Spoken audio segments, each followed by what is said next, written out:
Experimenting with time and space. And since life doesn't stop because I have things to do, I will simultaneously be painting, making an apple dessert for myself with some apples that I scavenged from my refrigerator and doing laundry. So, dun, dun, dun, dun, modern mom, artist on the floor, painting and making a pie and doing her laundry.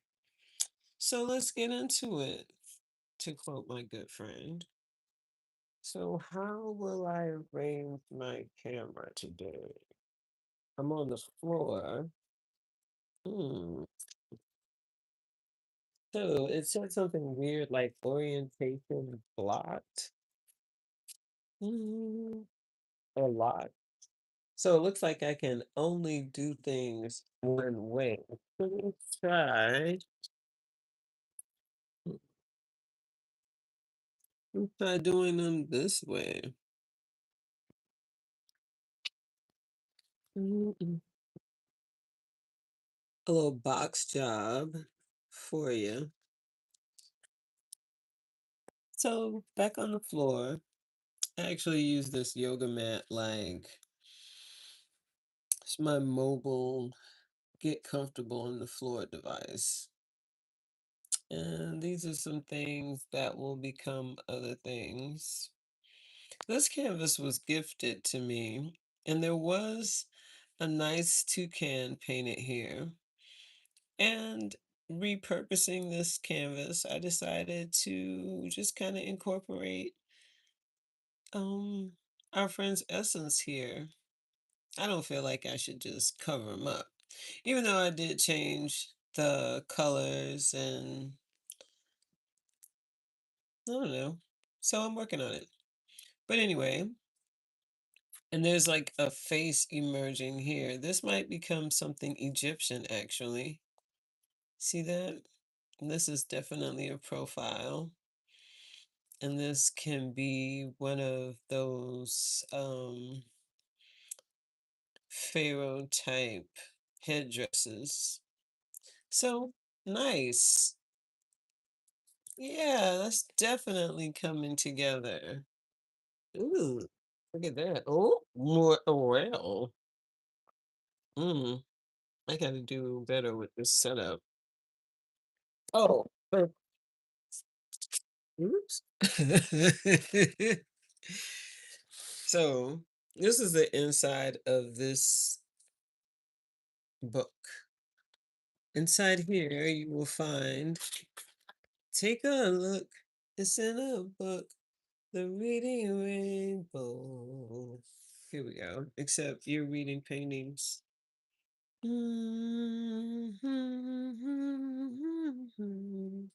And with a lot of my pieces, you can, of course, look at them different ways and see different things. And that is quite intentional. So if you've ever collected one of my pieces, I would say try hanging it different ways and see what you see. I see something different all the time.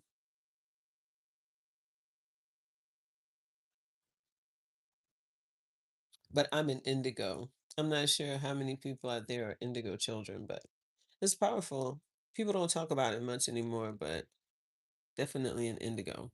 And this is definitely, man, Nikki was really into Egyptology.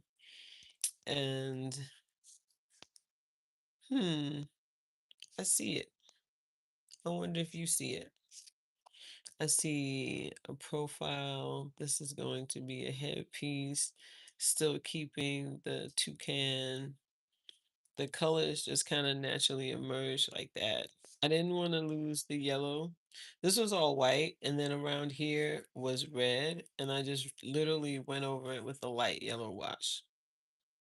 With, acrylic, when you just add a little bit of water, thin it out, and then paint over it so you don't have to commit.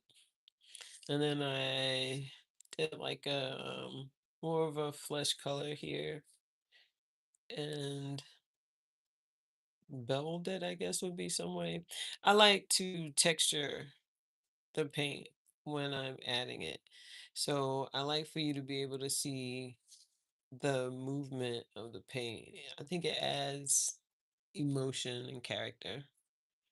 So, oops. Well, the timer went off, so I think it's time for me to go and check on my Rumble. I don't know. I'm just gonna pause right here for a minute. I don't know how to pause, so I'm probably just gonna, what shall I do?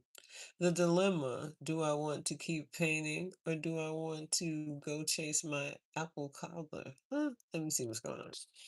So, I did this last night, these 2 pages, and the original purpose was to cut them out and add them to a bigger piece. I ripped this page by mistake when I was trying to separate them because I painted the outside of the book first. Ha ha ha. And when I tried to separate the pages, this one was torn. So everything in its right place. We'll see what I want to do with that.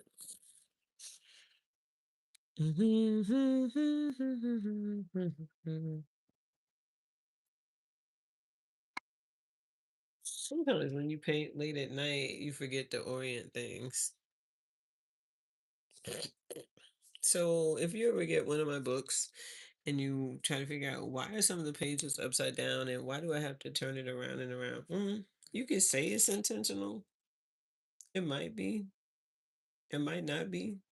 It might be because I fell asleep on top of the painting and I woke up and then started using different colors and painted something else on the wrong side of the page. I'm just saying that that could be a theory. It could.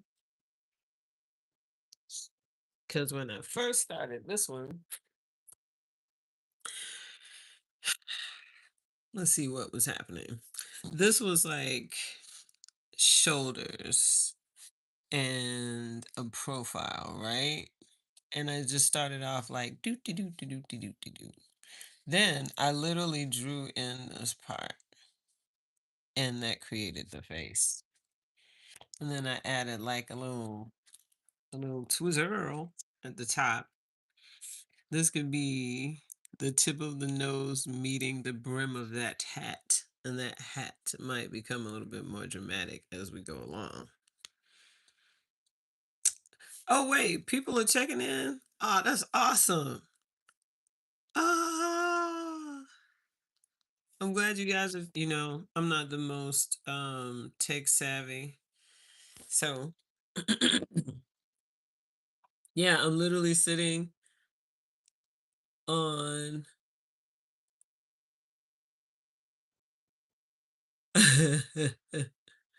I hello. Okay. So if you look closely, you can see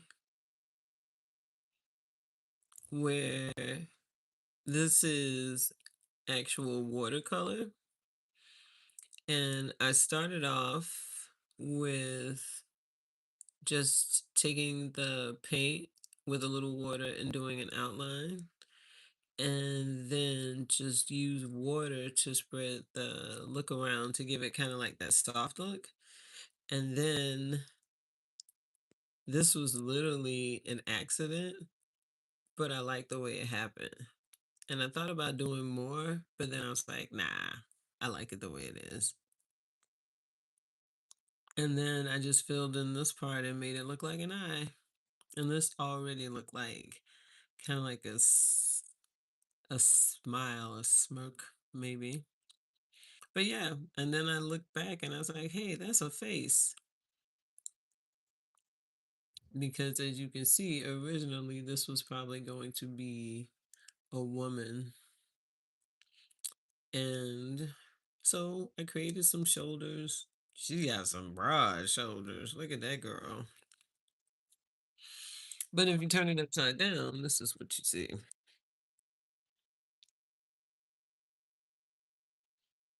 So if you look at it, This is a cave, a river,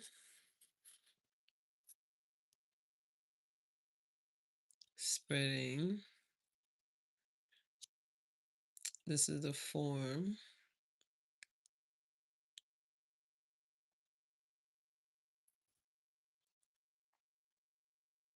You see? This could literally be like,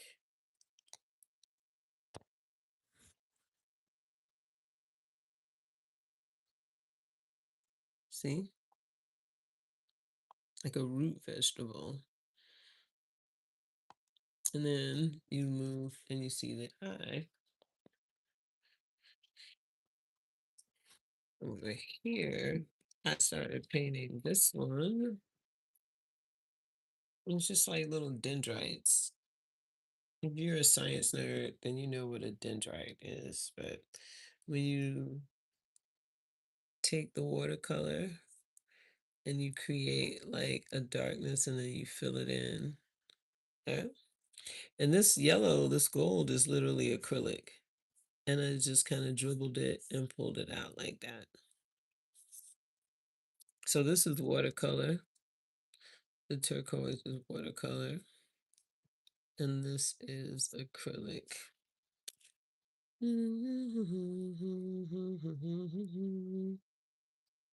And you can tell the difference when you get close.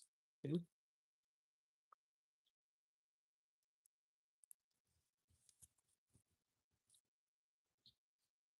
You can make acrylic paint look like watercolor.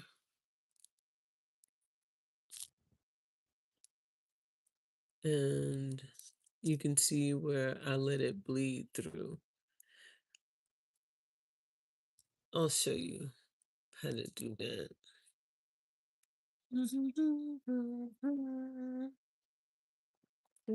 belong to the land, and the land we belong to is grand. And we can say,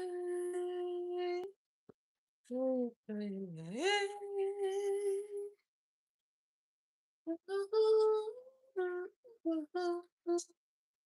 Oklahoma, okay. Music theater nerd.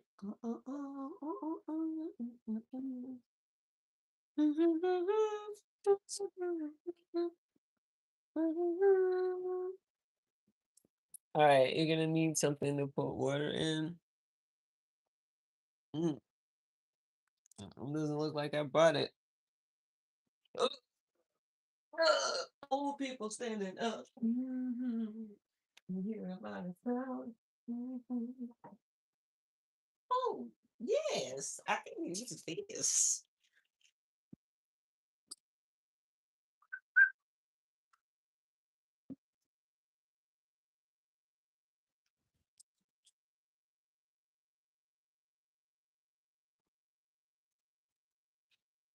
So you can start, get a little bit of water on the paint and do like an outline. You can do something simple like that. And then you add water, and then you can let the water travel.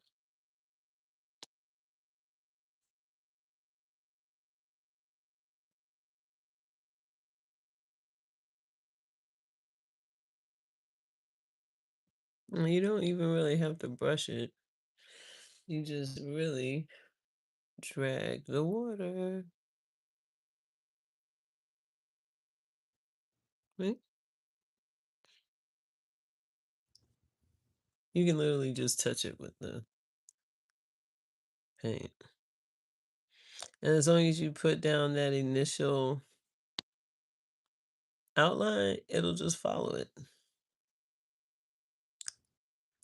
For sure. For sure.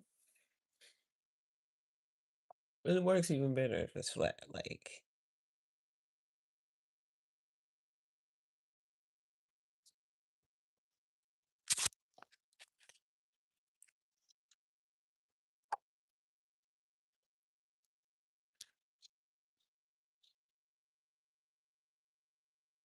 You can really just touch it like that.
Well, all right. So